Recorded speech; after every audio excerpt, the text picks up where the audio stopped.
Hi, I'm Tim, CEO, founder of Aplos Software. I've helped start a number of nonprofits and worked at a church for a number of years. So I've gone through this startup process a bunch of times. It's not as difficult as it seems. When you do your first one, it's challenging. When you do the second one, it's like, oh, I remember how to do all this stuff. And after you've done a few of them, you realize if I just know the steps and the checklist, then it's pretty easy to do.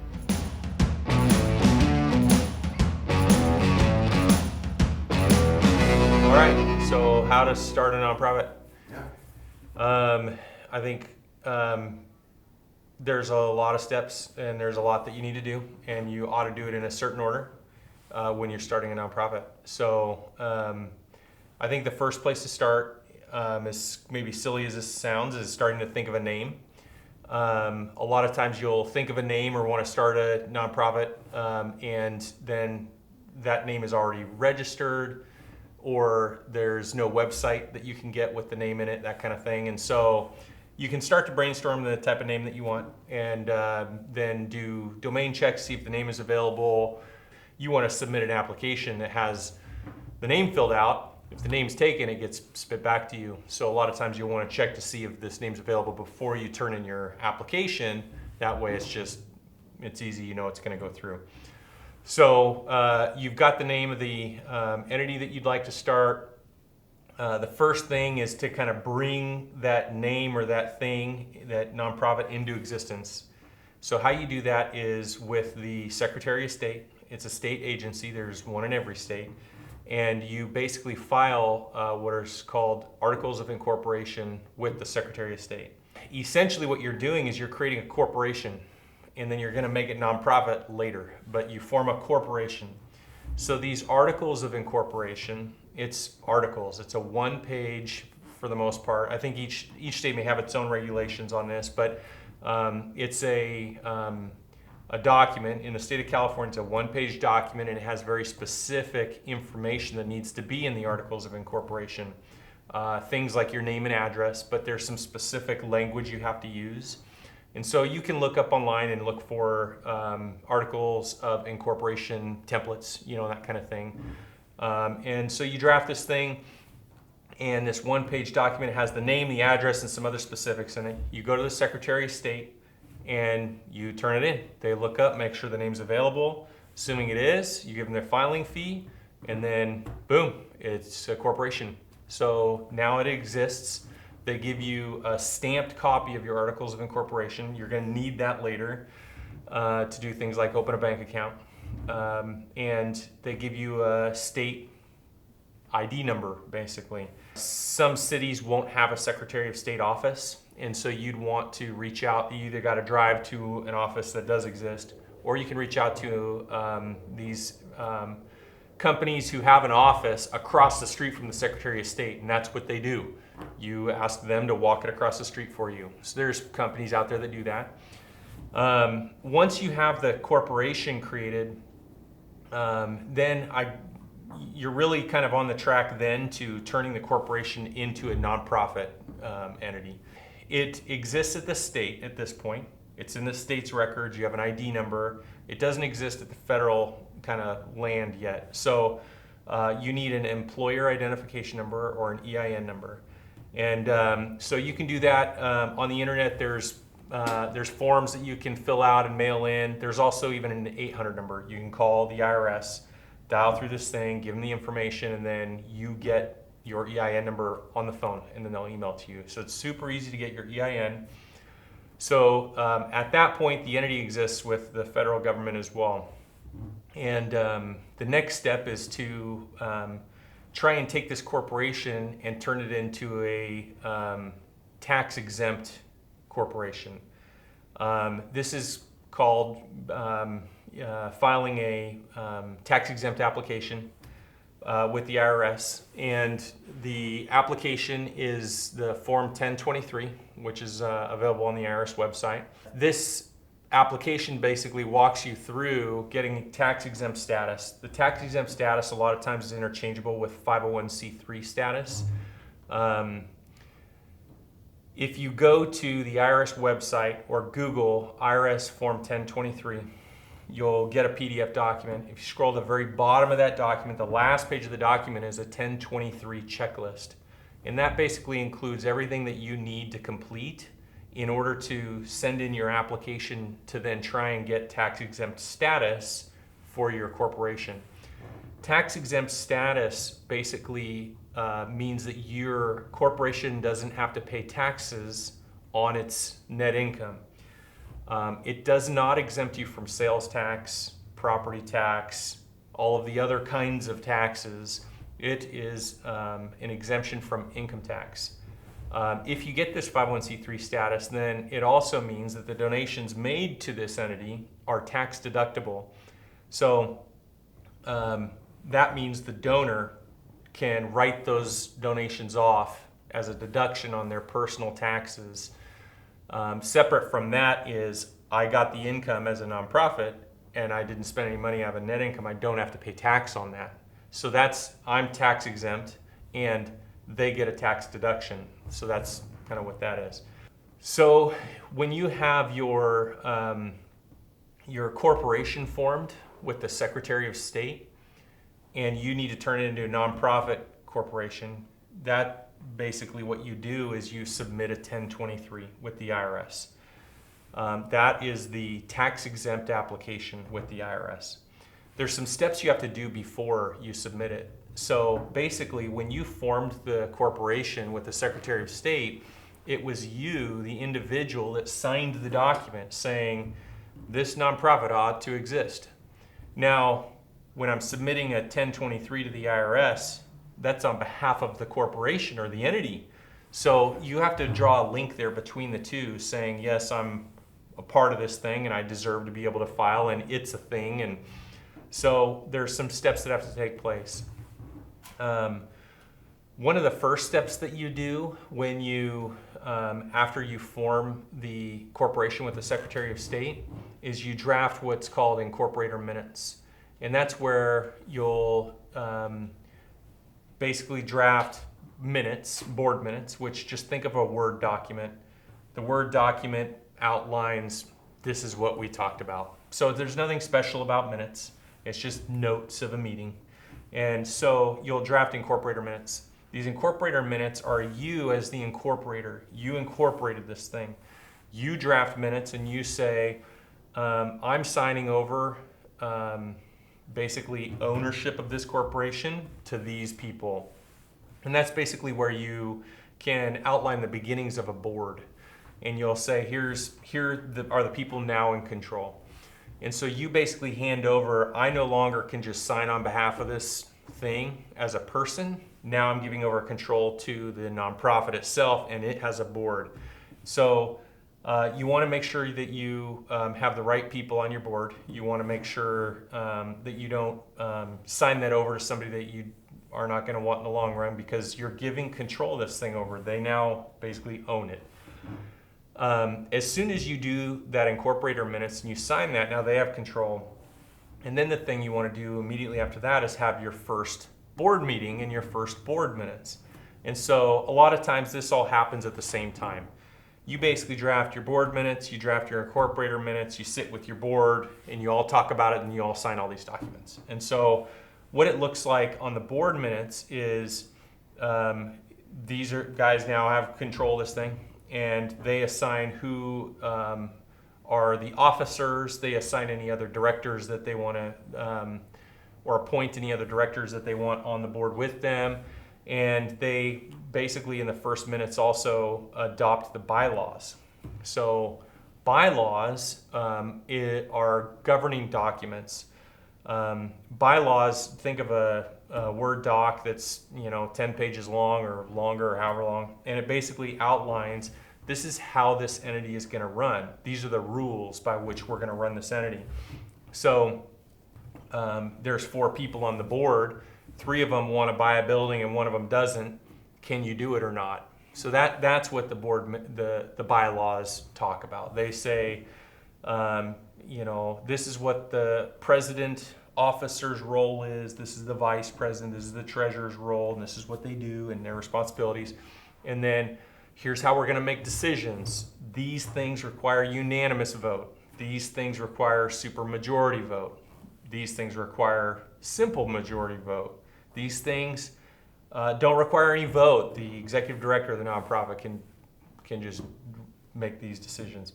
So the bylaws outline a lot of that kind of stuff, how meetings will be held and how often and how many people can be on the board, and that kind of deal. So the bylaws are a lot of work to draft. There are a lot of good examples on the internet that you can pull down and use as kind of guideline. And then you want to make sure that you tweak it to make it kind of yours or how you want to operate. It's probably not bad also with the bylaws to have an attorney or someone look over them. You could have them draft them if you're looking to save money. You can kind of draft what you think and have them look it over, and they'll tell you where you might be tripping up. But once the bylaws are drafted, so to kind of go back, I've got this corporation that's been formed with the Secretary of State. I used articles of incorporation. I filed those with the Secretary of State. Now this thing exists. So now I'm going to go find who do I want on the board. I'm going to draft my bylaws. I'm going to draft incorporator minutes and my first board minutes. We're all going to meet together, and the incorporator minutes are where I basically sign over the entity and I say I'm no longer going to be the sole decision maker for this thing. These people are now in control. Then the board now has its first meeting now that I've given them control, I've relinquished control, and then they have these minutes. Minutes are just the notes of what happened in a meeting. And in the first board minutes, the newly appointed board basically adopts bylaws. The bylaws, they'll basically put in the minutes, we the board adopt the bylaws dated whatever. So there's a sentence in there, and then you attach the bylaws to the minutes. They all sign the minutes, and you put them in a file cabinet, never to be seen again. So that's the first board minutes. The bylaws now are drafted. Now you know the rules of operating the entity. All of that's required in filing your 1023. Kind of fast forward, I filed articles of incorporation with the Secretary of State to bring the entity into existence. I called the IRS and got an EIN. Now it exists there. I drafted and signed incorporator minutes, relinquishing control to the board that I've decided, if you will. The board then had board minutes where they adopted the rules by which they're going to operate, which are the bylaws. Then what we do is we draft we fill out the Form 1023, which is the tax-exempt application. With the application, you attach all these documents to it and you mail it to the IRS. The documents you attach are things like an expedite request, policies and procedures that you've adopted, the bylaws, and that kind of thing. You mail them all to the IRS. The IRS then, if you're approved, gives you what's called a tax determination letter. That letter comes in the mail. It's 1 or 2 pages, and it basically says you are approved. This entity is approved to be a tax-exempt entity under, 501c3. And so with that letter, now that's your proof that you've gone through this application process with the IRS, and the IRS is okay with you not paying taxes, income taxes. So you're not quite done yet. The next thing you need to do is get exemption from your state agency. So just because companies pay taxes, or people in most states, to the state as well as the federal government. So now you're exempt from the IRS. Doesn't mean you're exempt from the state. Most states just want to know that you're exempt with the IRS, and then they'll say, okay, you're good with us too. But you have to go through that process. And so in California, I believe it's the FTB 3500 is the form, kind of like the IRS form is the 1023. So you're going to want to Google your state agency and figure out what the application is with the state, and then read the instructions for that. And for many of them, it's you fill out the first page, your name and address and everything, and then include your tax determination letter that you got from the IRS. So you want to go through the federal process first, all the way, get the approval, attach it, now send it off to the state, now you're good with the state. So that's the typical path there. So it's possible that you would not be approved the first time you submit your Form 1023 to get your tax exempt status. That's not terribly uncommon. I've a couple of the nonprofits that I've helped get started actually have had them kicked back. And most of the time they're just looking for more information, or you filled something out incorrectly. A lot of nonprofits sell things, like a thrift store sells things. So if they fill it out and say, hey, we're gonna have a retail store, it's like, well, why should that be tax-free? So a lot of times they're just looking for more information, or they're pushing on, hey, should this really be tax exempt? What goes on there? With that, there's actually a ruling that takes place. The IRS will give you what's called an advance ruling. And the advance ruling is basically a 5-year grace period to prove that you're tax exempt. And so what that is they basically, each year when you turn in your 990, your informational tax return, there's a schedule that you have to fill out, which is how you outline, this is where all of our money came from. And you basically say, the public is supporting this charity. The IRS basically gives you 5 years worth of data to accumulate to prove that, hey, it's not just a tax shelter, all the money is coming from this one individual that's trying to, pass their money through you or something. And so 5 years of that, you're allowed to go and be an entity, try and figure it out, try and get your grassroots movement going, raise money. And then at the end of 5 years, each year you're turning in this document. This is, I think it's the Schedule A in the 990. And so at the end of the 5 years, they'll give a definitive ruling, I think is what it's called. And that's where they basically say, okay, it's no more basically double checking, you're good to go. So once you've gotten your tax exempt status from the IRS and from your state agency, then there's a handful of things that you still need to do. This is very dependent on what state you're in and what those rules are. In a lot of states, you have to register for licenses or permits at this point, a business license, for instance, maybe with your county or city. So you still need to do all of those things.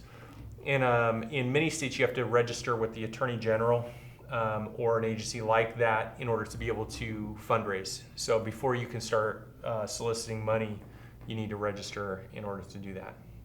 Once you have your entity all formed, you're ready to start fundraising. A lot of times the very next thing people are looking to do is open a bank account. I got this check. Maybe someone was willing to donate money to cover the filing fees with the IRS. And so they donate them. Do they give it to me and then I pay it? Or do they write it to the IRS? Or how do I get them tax deductions? So they want to write it to the entity, but I can't, there's no bank. So I got to deposit into my bank account. It's the first check you get, you want to put in the bank account. Opening the bank account can be a little tricky. It's not as easy as I go in and open a bank account because I have my driver's license.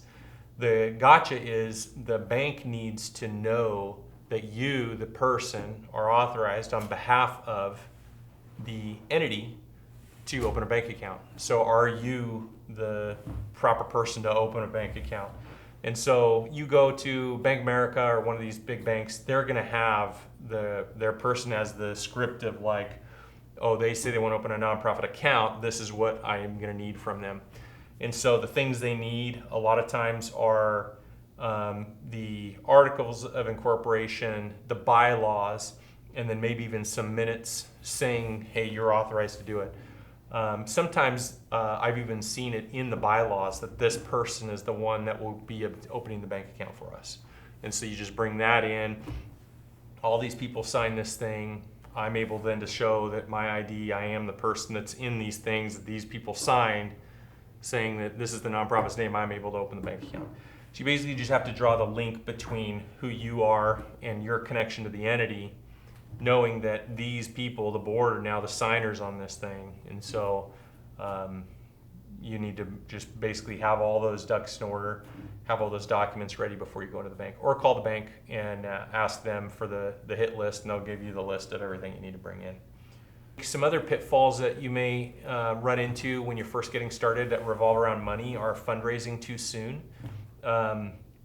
I think if for the tax exempt application example, if you raise money before you get your tax exempt status and then you end up not getting approved, then now what? You told all these people that you were raising money. They're assuming in good faith that it's tax deductible. They may even claim it on their taxes, which you may not even know about. So that's where a lot of these state agencies will require you to register with them before you can start fundraising. So you got to make sure that before you start asking for money that you check with your state agency to see what steps do we need to start doing before we start fundraising, before we start asking for money. Just don't get ahead of yourself with the tax deduction and assume you're going to get through and all this, that kind of thing. You know, I've talked to a lot of folks that are wanting to start a nonprofit, and in asking them, like, how do you get going? And a lot of them have talked about raising money or finding grants first, checking to see where, what grants are funding and what's available from a financial standpoint. And, you know, that's I think it's a really bad idea. I think a lot of times these nonprofits, these grants come with strings. And so basically, if you're in your beginning stages of forming a nonprofit, you don't even know exactly what it's going to be yet. It's very influenceable, if that's a word. So I think these grants can end up shaping it in a way that you don't want, you know. And so I certainly would not advise chasing the money first. I would advise figure out what you want to do, what your passion is, and go pursue it. And find people that are willing to donate and come alongside what you're doing, instead of asking them, hey, what do we need to do in order for you to give us money? Because it'll end up being something you didn't want it to be.